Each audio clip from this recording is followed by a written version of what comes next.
SP education चॅनलमध्ये आपल्या सर्वांचे स्वागत आहे। मी शुभांगी पाटील आपल्यासाठी इयत्ता 9वी अक्षर भारतीचे सगळे पाठ म्हणजे लेसन्स अतिशय कमी वेळात समजावून सांगणार आहे। पाठ क्रमांक 10 कुलूप। लेखक आहेत श्री कृ कोल्हटकर। तसेच 9th स्टँडर्डचे युनिट टेस्ट 1, 2 सेमिस्टर व फायनल एक्झामचे ऑल सब्जेक्टचे सर्व क्वेश्चन पेपर पाहण्यासाठी माझ्या चॅनलला सबस्क्राइब करा, म्हणजे मी जेव्हा 9th स्टँडर्डचे नवीन व्हिडिओ टाकेल तसे ते तुम्हाला लगेच दिसतील। आता आपण पाठाला सुरुवात करूया। कुलूप। स्वभावनिष्ठ व प्रसंगनिष्ठ विनोदाचा अतिशय चपखलपणे वापर प्रस्तुत पाठाचे खास वैशिष्ट्य आहे। बंडू नानांच्या कुलपांच्या हव्यासापायी त्यांच्यावर अनेक चमत्कारिक प्रसंग उद्भवतात याचे वर्णन प्रस्तुत पाठात विनोदी शैलीत लेखकाने केले आहे। प्रस्तुत पाठ हा सुदाम्याचे पोहे या लेख संग्रहातून घेतला आहे। आमच्या बंडू नानांना कुलपांचा मोठा शौक। अनेक धातूंची, अनेक आकारांची, अनेक कळींची कुलपे जमवून त्यांनी एक संग्रहालय बनवले आहे। घरात दूध दुभत्याच्या कपाटापासून तो तहत पैशाच्या तिजोरीपर्यंत प्रत्येक ठिकाणी त्यांनी कुलपे लावून नाकेबंदी करून टाकली आहे। घरावर एखादा डाका पडणार आहे अशी बातमी कळूनही कोणी इतकी तयारी करत नसेल। बरे, इतका बंदोबस्त करण्याचे कारण विचाराल तर ते आपल्या चीज वस्तूंचे रक्षण व्हावे ही इच्छा नसून कुलपांचा संग्रह मित्रमंडळींच्या नजरेस पडावा एवढीच आहे। या हव्यासामुळेच बंडू नानांनी काही कड्यास 2-2 व काही दारास दोन्ही बाजूंनी कुलपे लावलेली आहेत। एवढा खटाटोप करून ठेवल्यामुळे बंडू नानांवर अनेक चमत्कारिक प्रसंगही आले आहेत। एकदा त्यांच्या धान्याच्या कोठीच्या कुलपाची किल्ली त्यांच्या कुटुंबाने हरवली। कुलूप जरा निराळ्या पद्धतीचे असल्यामुळे त्याला किल्ली शोधण्याकरता त्यांनी सगळा बाजार पालथा घातला, तरी किल्ली मिळेना। बरे, कुलूप लोहाराकडून काढवावे तर पोटच्या पोरापेक्षाही ममतेने वाढवलेल्या कुलपाची हाडे खिळखिळी होताना पाहणे हे बंडू नानांसारख्यांना जरा दुर्घटच होते। शिवाय गृहस्थ इतका मानी की त्याने शेजाऱ्यांपाशी कधी पसाभर धान्यही उसने मागितले नव्हते। असो, अशा रीतीने पहिला दिवस तर घरातील सर्व मंडळींनी त्या कुलपानिमित्त कडकडीत उपास काढला। दुसऱ्या दिवशी द्वादशी, पण तो दिवसही सगळ्यांनी तितक्याच धार्मिकपणाने उपासात काढला।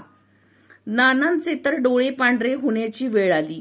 शेवटी सर्व हकीकत कळताच आम्ही स्वतः लोहारास घेऊन नानांच्या घरी गेलो व ते कुलूप एकदाचे फोडले।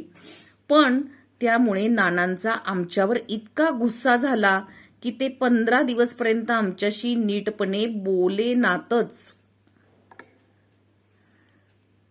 आपल्या उपयोगातील सर्व किल्ल्या बंडू नाना आपल्या जानव्यात अडकवून ठेवत असल्यामुळे त्या कधी हरवत नाहीत। हरवतात त्या बहुत करून त्यांच्या कुटुंबाच्या ताब्यातल्या किल्ल्या। वरील अनर्थ गुदरल्यापासून साधी बाजारी कुलपेच ते कुटुंबाच्या स्वाधीन करू लागली। ही कुलपे किल्ल्यांच्या बाबतीत काहीच विधी निषेध बाळगत नसत। त्यांना कोणतीही किल्ली, खिळा किंवा काडी चालत असे। कधी कधी तर त्या नुसत्या हिसक्यानेच ती उघडत असत। त्यांची अशी वसुधैव कुटुंबकम वृत्ती पाहून शेवटी नानांच्या पदरच्या एका विश्वासू नोकरालाही चोरी करण्याची इच्छा झाली व तो 1500 डबोले घेऊन पळून गेला। तिजोरीला कोणते कुलूप लावायचे याचा बंडू नानांना फार दिवस प्रश्न पडला होता। प्रथम त्यांनी अक्षरी कुलूप लावले, पण तिजोरी अंधारात असल्यामुळे कुलपाची अक्षरे जमवताना ती नीट दिसेनातच, म्हणून त्यांनी तिजोरी महत्प्रयासाने उजेडात आणून ठेवली। पण तेव्हापासून अक्षरे जुळवताना ती जवळ उभे राहणारासही दिसू लागली, तेव्हा ती कुलपेही कुच कामाची ठरली। यापेक्षा अक्षरशत्रू कुलपे पुष्कळ बरी असा टोला देत देत त्यांनी त्या कुलपाच्या ऐवजी दुसऱ्या कुलपाची योजना केली। हे कुलूप नुसते दाबले की लागत असे। उघडताना मात्र त्याला किल्लीची जरूर लागे. एके दिवशी बंडूनाना आम्हाकडे हर्षित मुद्रेने येऊन म्हणू लागले, आमच्या आर्यभूमीच्या पुत्रांना कल्पकता नाही म्हणून चोहोकडे ओरड चालू आहे. पण हा आरोप निव्वळ खोटा आहे. अहो, आम्हाला संधी मिळत नाही साधी. ती मिळती तर आम्हामध्ये शेकडो एडिसन झाले असते. देशाभिमानाच्या या उकळीचा अर्थ विचारता बंडू नानांनी प्रथम आपली कोणत्याही प्रकारे स्तुती करणार नाही असे आम्हापासून वचन घेतले. नंतर लोहाराच्या मदतीने त्यांनी स्वतः तयार केलेले एक कुलूप दाखवले. ते म्हणाले, या कुलपाची कल्पना मला आमच्या तिजोरीच्या कुलपावरूनच सुचली. या कुलपाचे गुणधर्म त्या कुलपाच्या अगदी विरुद्ध आहेत. त्या कुलपास उघडण्याला किल्ली पाहिजे. याला लावताना मात्र पाहिजे ते कुलूप नुसते दाबून लावता येते. माझे नुसत्या हिसड्या सरसे उघडते. हे कुलूप मी आता तिजोरीला लावून पूर्वीचे काढून टाकणार. हा अकल्पित प्रकार ऐकून आम्ही नानांचे मन वळवण्याचा पुष्कळ प्रयत्न केला. पण ज्याचे नाव ते नानांच्या अंगी दृढ निश्चय हा एक अलौकिक गुण आहे. आपल्या लोकात कोणत्याही कलेला उत्तेजन नाही अशी पुटपुट करत त्यांनी ठरलेला बेत लागलीच अंमलात आणला.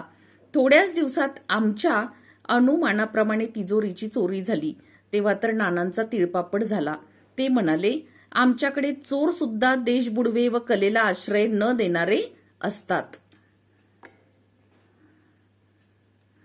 यानंतर नानांनी तिजोरीस घंटेचे कुलूप लावले व ती आपल्या निजाईच्या खोलीत नेऊन ठेवली.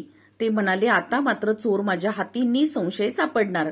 बेट्याला कळणार सुद्धा नाही की किल्लीचा प्रयोग सुरू होताच घंटा वाजायला लागून घरातील सर्व मंडळी जमतील व तत्काळ त्याला कोतवाल चावडी दिसेल. घंटेच्या आवाजाबरोबर मी ताडकन उठून त्याच्या मानगुटीस बसलोच समजा. हा विचार आम्हासही पसंत पडला. ज्या दिवशी ते कुलूप लावण्याचा बेट ठरला त्या दिवशी रात्री आम्हाला घंटानाद ऐकू आल्यामुळे आम्ही बंडूनानांच्या निजाईच्या खोलीत गेलो. तो काय चमत्कार सांगावा. बंडूनाना स्वतः उजव्या हाताने तिजोरीचे कुलूप उघडत असून डाव्या हाताने आपलाच उजवा हात जोराने पकडून चोर चोर म्हणून ओरडत आहेत. यानंतर लवकरच आमच्या गावात लोकांची एक टोळी आली. त्यांच्याजवळ चाकू, सुऱ्या, कुलपे वगैरे बरेच जिन्नस विकण्यासाठी होते. त्यांच्याजवळची बहुतेक कुलपे बंडूनानांनीच विकत घेतली व घरातील सर्व जुनी कुलपे काढून त्यांनी त्यांच्या जागी या नवीन कुलपांची स्थापना केली. कर्मधर्म संयोगाने एक नाटक मंडळी या सुमारास आमच्या गावात आलेली होती. तिचा पहिला प्रयोग सुभद्रा हरण अथवा चौर्य विपाक त्याच दिवशी होता. यास्तव आपली सर्व मंडळी बरोबर घेऊन बंडूनाना निर्भय चित्ताने नाटकाला गेले. जाताना त्यांनी म्हटले सुद्धा की आता चोरांना म्हणावे, या कशी चोरी करता ती पाहू. तुमच्या बाप जन्मी सुद्धा अशी तऱ्हेतऱ्हेची कुलपे तुम्ही पाहिली नसतील. नाटक सकाळी 5 वाजता आटोपले. नाना परत येऊन पाहता तो सर्व पेट्यांची कुलपे जशीच्या तशी असून आतील माल मात्र चोरीस गेलेला. शोध करता ही टोळी ही पळून गेलेली आढळली. त्यावरून उघड असे अनुमान निघाले की या लोकांनी बिचाऱ्या भोळसर नानांकडे आपली सर्व कुलपे खपवून पुढे रात्री अनायसे त्यांनी स्वतःच्या किल्ल्या चालवून माल लांबवला. सुदैवाने त्या रात्री बंडूनानांचे कुटुंब त्यांच्या ताकदीस न जुमानता आपले सर्व दागिने अंगावर घालून नाटकाला गेले होते. त्यामुळे तेवढे मात्र बचावले. यापुढे बंडूनानास नेहमी त्यांच्या कुटुंबाने टोमणा द्यावा की दागिने घालण्याच्या माझ्या हौशीबद्दल आपण सदा मला दोष लावत होता. पण शेवटी आपल्या कुलपांपेक्षा माझ्या हौशीनेच आपल्या मिळकतीचा बचाव केला. बिचारे बंडूनाना तरी यावर काय बोलणार. त्यांच्या तोंडाला आपोआपच कुलूप बसले. अशा प्रकारे हा पाठ इथेच संपलेला आहे. तुम्हाला जर माझा व्हिडिओ आवडला असेल तर सबस्क्राईब करा आणि सगळ्या लेसन्सचे मी व्हिडिओ टाकलेले आहेत ते नक्की पहा. नमस्कार.